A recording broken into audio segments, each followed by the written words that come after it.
আজকাল তের মধ্যে নানান পরিবর্তন লক্ষ্য করা যায়। যেই মেয়েটা কয়েকদিন আগে অবধি বেলা 10টায় ঘুম থেকে উঠতো, সে এখন সকাল 7টায় উঠে যায়। প্রথমে জেহবকে ডেকে তার পড়ার টেবিলে পাঠায়।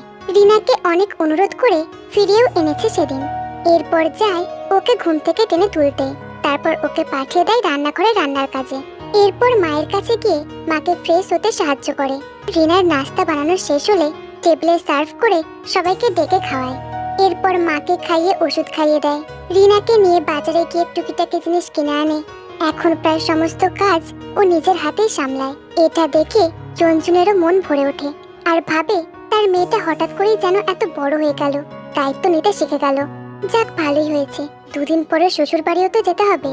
তে তার সমস্ত কাজ শেষ করে বিছানায় গা এলিয়ে দিয়ে ফোন হাতে নিতে জাংকুকের ভাবনা এসে জোরে তার মস্তিষ্কে। চোখের সামনে ভাসে হাসপাতালে 1 কাপ চায়ের সেই আলাপের মুহূর্ত। ফিরে যেতে ইচ্ছে করে সেই সময়টায়। পাশাপাশি দাঁড়িয়ে চা খেতে খেতে সুখ দুঃখের গল্প করার ইচ্ছেটা প্রবল জেগে ওঠে। নব প্রেমের বিরহে অস্থির হয়ে ওঠে মন। প্রেমিক পুরুষটিকে দেখার চেষ্টায় চোখ দুটো চাতক পাখির মতো চেয়ে থাকে। লোকটা আসে না কেন? একবার এলে কি হয়, ফোন দিয়ে খোঁজ খবর নেয় না। নিষ্ঠুর লোক একটা। অভিযোগের ঝুলি খুলে বসে। ফোনে নিয়মিত কথা হয় না তাদের, হলে তো ভিডিও কলে অন্তত দেখা যেত। এখন হুটহাট ভিডিও কল দেওয়া বেমানান লাগে। কল দেওয়ার বাহানাও খুঁজে পায় না সে। এইভাবেই বিষণ্ণ মনে দুঃখ বিলাসে মত্ত হয়ে ঘুমিয়ে পড়ে। 2 দিন বাদে এক সকালে নাস্তার পরে কিছুক্ষণ অবসর সময় পেলতে অলস মস্তিষ্কে জাংকুকের ভাবনা হানা দিতেই মলিন হলো মন। কলেজে গেলে দেখা যেত, কিন্তু এখন তো মাকে রেখে যাওয়াটাও সম্ভব না। কলেজ সংক্রান্ত ব্যাপারটা মাথায় আসতেই হুট করে মাথায় একটা বুদ্ধি খেলে গেল। তড়ি ঘড়ি করে রুমে গিয়ে জেনিকে কল দিল। ফোনটা রিসিভ হতেই ভনিতা ছাড়াই বলে উঠল, আজ কলেজে যাবি তুই? ওপাশ থেকে উত্তর এলো, না। কেন যাবি না? তুই না গেলে আমি কি করব? একা একা বোর হব? রোজ যাবে, কিন্তু ও তো পড়ার পোকা, সারাদিন পড়ালেখা নিয়ে থাকে। ওর সাথে আমার জমে না। তার চেয়ে ভালো বাড়িতেই থাকি। তো কি হয়েছে, আজকে প্লিজ যা। কেন বলতো? জাংকুক স্যারের ক্লাস করতে।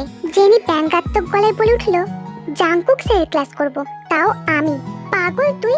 আমাকে পাগল কুকুরে কামড়ায়নি যে আমি ওই জাদরেল বদ মেজাজি স্যারের ক্লাস করব। স্বাভাবিকভাবেই কথাগুলো বলল জেনি। তখনই হঠাৎ মনে পড়ে গেল যে সে এখন স্যারের স্ত্রীর সাথে কথা বলছে। হঠাৎ মনে পড়তেই জিভ কামড়ালো।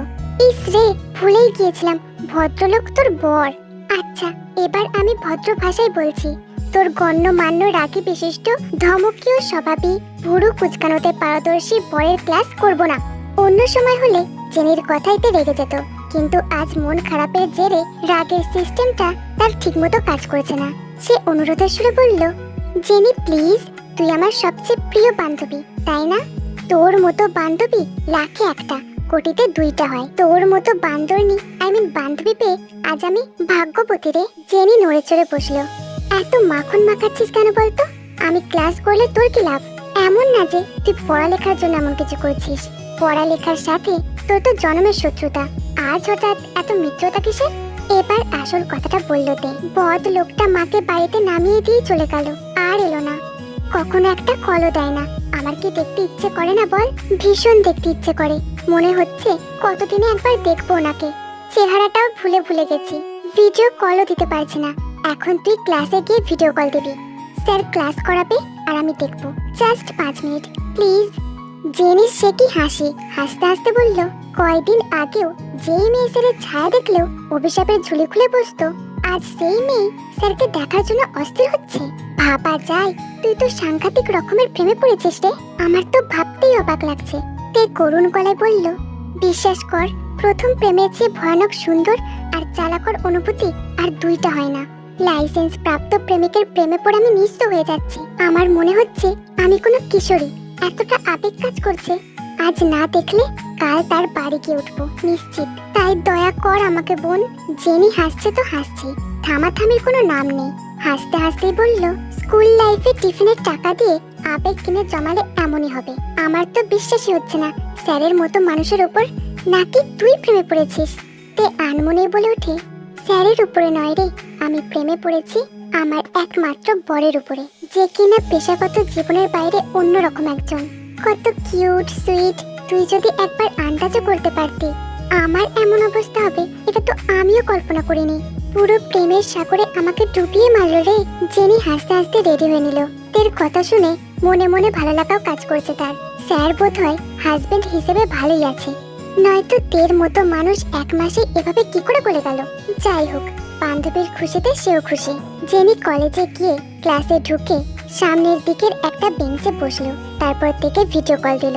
জাংকুক ক্লাসে ঢুকতেই কানে হেডফোন গুঁজে ফিস ফিস করে কথা বলতে লাগলো। এই স্যার এসেছে, আমি ফোন ধরে আছি, তুই তোর লাইসেন্স প্রাপ্ত প্রেমিককে দেখে নে। তেও সাবধানে গলায় বলল, তুই ফোন ধরে নিচের দিকে তাকিয়ে থাকবি, ওনার দিকে তাকাবি না বেশিক্ষণ। প্রেমে টেমে পড়ে গেলে কিন্তু তোর চুল টেনে ছিঁড়ে ফেলবো আমি। জেনি ব্যঙ্গ করে বলল, আমি তো চাইবো না আমার শত্রু এই স্যারের প্রেমে পড়ুক, সেখানে নিজের কথা তো দূরেই থাক। তোর বরের যা মেজাজ, তুই ছাড়া অন্য কেউ তার দিকে তাকালে সহ্য করবে না, আমি নিশ্চিত। সেটাই ভালো, ফোনটা ধর। জেনি বইয়ের মাঝখানে ফোনটা রাখলো, ব্যাক ক্যামেরা সেট করে বইটা বন্ধ করলো, যাতে স্যার অথবা আশেপাশের কেউ যেন দেখতে না পায়। স্ক্রিনের দিকে তাকালো। লোকটা সাদা রঙের একটা শার্ট পরে আছে, লেকচারের টেবিলের কাছে দাঁড়িয়ে লেকচার দিচ্ছে। মুখে পেশাগত গাম্ভীর্যতা। অন্যান্য দিনে এই গম্ভীরতা তার ভয়ের কারণ হলেও আর আজ সে প্রশান্তি খুঁজে পাচ্ছে। অদ্ভুত এক ভালো লাগা ছেয়ে যাচ্ছে তার মনে। প্রথম প্রেমে মেয়েরা প্রেম পুরুষকে লুকিয়ে যতটা দেখে, অন্য প্রেমে ততটা দেখে না। তের গালগুলো লাল হয়ে গেল। আহ, কি লজ্জা। পরপর কয়েকটা স্ক্রিনশট নিয়ে নিল। ঠিক মিনিট 5 পরেই রিনা ওকে ডাকলো। তে বিরক্ত ভরা চোখে বলল, আমার বরকে আমি দেখবো, মানুষ বিরক্ত করবে কেন? ওনাকে দেখার লাইসেন্স আছে আমার। ভাবটা এমন যেন জামাই নয় প্রেমিককে দেখছি। বেয়াদব মেয়ে মানুষ। এক রাশ বিরক্ত নিয়ে ফোনটা কেটে কিচেনে গেল তে। জাংকুকের সাথে তের সরাসরি দেখা হলো তার ঠিক 3-2 বাদে। সারাটাক্ষণ ভীষণ অদ্ভুত ছিল। লাঞ্চের পরে মাকে ঘুম পাড়িয়ে বসার ঘরে গেল তে। জেহব সবে স্কুল থেকে ফিরেছে। ফ্রেশ না হয়ে ইউনিফর্ম পরে খেলা দেখতে বসে গেছে। পায়ের জুতোটা অবধি খুলেনি সে। ঘরটা সকালে রিনা মুছেছে। কেমন যেন জুতোর দাগ পড়ে গেছে সাদা টাইলসে। এই জেহব, তুই জুতো খুলে আসতে পারিসনি? তাতে তোর কি? কাম বালি বাই কাহি কি? ব্যাস, লেগে গেল ঝগড়া। প্রথমে তর্ক, তারপর তর্ক থেকে সোজা মারামারি। জেহব ঝগড়ার মাঝেও কিছুটা যত্নবান। আলতো হাতে তের বাহুতে থাপ্পড় মারছে, নয়তো কুসান দিয়ে হালকা আঘাত করছে। তবে রাগী তের মার মানে কিল ঘুষি। এমন কয়েক ঘা যার পিঠে পড়েছে সেই জানে। জেহব উঠে গিয়ে তের পনিটেলসে বাঁধা চুলগুলো টেনে খুলে দিল। তেও দৌড়ে গিয়ে খপ করে ধরলো। এরপর এলো পাথারে কিল ঘুষি মারতে লাগলো। আকস্মিক জেহব সরে যেতেই তের সজোরে কিল গিয়ে পড়লো জাংকুকের শক্ত পক্ত বাহুতে। জাংকুক এসেছে মিনিট 2 আগে। রিনা দরজা খুলে দিতেই নিঃশব্দে বসার ঘরে এসে দাঁড়িয়েছে। তখন মারামারিতে মত্ত 2 ছেলে মেয়েরই চোখে পড়লো না ব্যাপারটা। তের চোখে ভাসা রাগ আর হাত চালানোর ভঙ্গি দেখে অবাক হলো জাংকুক। কি ভয়ঙ্কর রাগী রে মেয়েটা, সাংঘাতিক। মারামারি ঠেলে ভিতরে যেতে ইচ্ছে করলো না তার। দরজায় দাঁড়িয়ে রইলো আর অপেক্ষা করতে লাগলো ওদের ঝগড়াঝাটি থামার। অপেক্ষার ফল নাকি মিষ্টি হয়, কিন্তু এমন মিষ্টিও যে হয় জাংকুক এখানে না আসলে জানতোই না। তের সর্বশক্তিতে দেওয়া জাংকুকের হাতে পড়তেই হাতটা যেন জ্বলে উঠলো। 5 ফুট 2 ইঞ্চির মেয়েটার গায়ে এত শক্তি! আবারও আঘাত করতে চাইলে জাংকুককে এসে নিজের উপস্থিতি জানান দিল। জাংকুককে দেখে তে যেন বিস্ময়ের চরম সীমায় পৌঁছে গেল। লোকটা এখানে এলো কখন? আগের মারটা কি লোকটার গায়ে পড়েছে? সর্বনাশ! জেহব শব্দ করে হেসে উঠল আর জাংকুকের উদ্দেশ্যে বলল, ভাইয়া, আপনি একমাত্র ব্যক্তি যে কিনা বউয়ের হাতে রান্না খাওয়ার আগে মার খেলেন। আপনার জন্য মায়া হচ্ছে ভাইয়া। আপনার উপর হওয়া পুরুষ নির্যাতনের মামলা করা উচিত। জাংকুক মনে মনে বলল, রান্না মার দুটোই খেলাম, ভয়ানক টেস্ট। জাংকুক তের দিকে তাকালো। অস্বস্তিতে কাচুমাচু হয়ে গেছে মেয়েটা।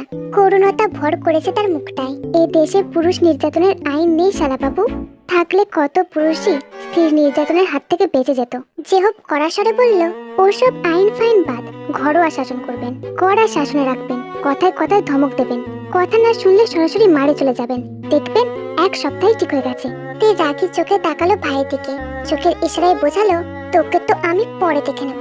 তারপর এক রাশ লজ্জা কাঁধে নিয়ে রুমে চলে গেল। তে রুমে যেতেই জেহবের চেহারার রং বদলে গেল। সে করুণ স্বরে বলল, ভাইয়া, আমি কিন্তু মজা করেছিলাম, আপনি সিরিয়াসলি নিয়ে তেকে মারবেন না প্লিজ। বোনটা আমার একটু ছেলে মানুষই, সহজে বোঝে না, তবে মনটা ভালো, ভালো করে বোঝালেই বুঝবে। অতি অবাধ্য হলে ধমক দেবেন শুধু। জাংকুক হেসে দিয়ে বলল, আমার বংশে স্ত্রীদের অসম্মান করা হয় না, আর তাছাড়া স্ত্রীর গায়ে হাত তুলে তো পুরুষত্ব প্রমাণ হয় না, তাকে তো কাপুরুষ বলা হয়। তাই তুমি নিশ্চিন্ত থাকো। জেহব আবারও ধীর স্বরে বলল, আচ্ছা ধমক দিতে পারেন, তবে জোরে দেবেন না, নয়তো ও আবার কান্না শুরু করবে। আপনাকেও ভীষণ ভয় পায়, একটু ধমক দিলেই কুকড়ে যাবে। বেশি কঠোর হবেন না ওর উপর। আপনি সহজ কথা বললে তে অবশ্যই গুরুত্ব দেবে। আমার বোনটা যেন বেশি কষ্ট না পায়, আমি আপনার ওপর ভরসা করি। আমার ভরসাটা ভাঙবেন না প্লিজ। ভাইগুলো হয়তো এমনই হয়, বুঝদার হওয়ার পর থেকে বোনকে আগলে রাখতে শুরু করে, নয়তো নাইনে পড়ুয়া ছেলেটা এতটা বিজ্ঞ কথা কিভাবে বলতে পারে। চাঙ্কুক প্রাণবন্ত হাসলো। জেহবকে তার ভীষণ ভালো লাগে। ছেলেটার ব্যক্তিত্ব খুব সুন্দর, বড় হয়ে আদর্শ মানুষ হবে নিশ্চিত। চাঙ্কুক জেহবের কাঁধে চাপড় দিয়ে অভয় জানিয়ে বলল, তোমার বোন আমার কাছে সুখেই থাকবে, তোমার কাছে কোনো অভিযোগ আসবে না। ছোট মনে এত চাপ নিও না, কেমন? জেহব নিশ্চিন্ত হয়ে প্রসন্ন হাসলো। থ্যাংক ইউ ভাইয়া। ওদিকে তে রুমে গিয়ে দরজা লাগিয়ে দিল। তারপর ভাবতে লাগলো চাঙ্কুকের সামনে যাবে কিনা। নিশ্চিত কথা শোনাবে না, যাবে না, শুধু আড়াল থেকে উঁকি দিয়ে একবার দেখবে। যেই ভাবার সেই কাজ। বসার ঘরে গিয়ে দরজার ফাঁক দিয়ে চাঙ্কুকের দিকে তাকালো। কিছুক্ষণ তাকিয়ে রইল অপলক। তার তাকানোর মাঝে ভিতর থেকে চাঙ্কুকের স্বর ভেসে এলো, এক কাপ গ্রিন টি আনো তো তে। তে ধরা পড়ে কাঁচুমাচু হয়ে গেল। জেহব চাঙ্কুকের পাশে বসে হাসছে। তে প্রথমে লজ্জা পেয়ে ফিরে যেতে নিল, পরক্ষণে থেমে গেল। লোকটা চা চাইছে, তার মানে আজ এই পরন্ত বিকেলে চায়ের আলাপটা হবে সেই হসপিটালের রাতের মতো। তে যদি এক কাপ দুধ চা আর এক কাপ সবুজ চা নিয়ে যায়, লোকটা কি বারান্দায় বসবে, তাকে সময় দেবে? এলোমেলো ভাবনা নিয়ে দ্রুত রান্নাঘরে গেল তে। রিনাকে বলল দ্রুত চা বসাতে।